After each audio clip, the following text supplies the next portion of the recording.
Kada radite s Excel tabelama u kojima ima puno podataka, odnosno puno redova i puno kolona, može vam se desiti problem da prilikom scrollovanja tabele prema dole, zaglavlje tabele gubite iz vidnog polja i više ne znate koja se kolona u stvari odnosi na koji podatak. Jedan način da se prevaziđe ovaj problem je da preko kartice View izaberete opciju Freeze Panes i opciju Freeze Top Row.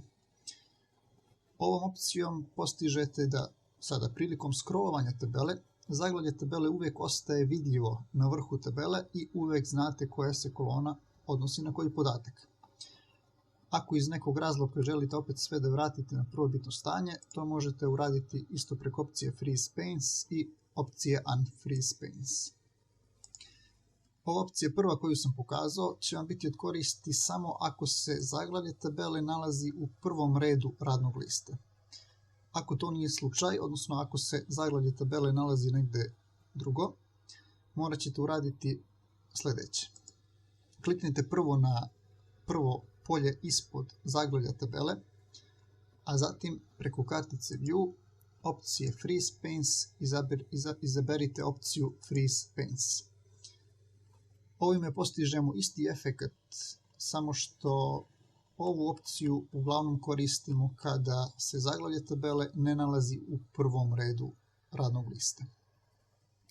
Vratit ću sve na prvobitno stanje da bi vam pokazao još jedan način da se postigne ista stvar, odnosno ovaj način je dostupan samo u Excel verzijama 2007 i novijim.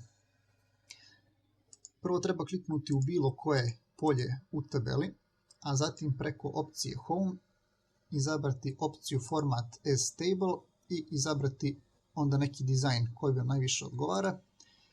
U prozoru koji se otvara kliknuti na OK i sada ćete vidjeti da prilikom scrollovanja tabele zaglavlje uvijek ostaje vidljivo u vrhu tabele.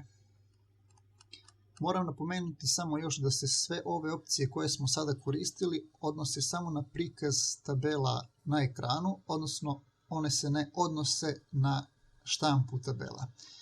Što znači da kada budemo štampali tabele, zaglavlje će se štampati samo na prvom listu, a na ostalim listovima se zaglavlje neće štampati.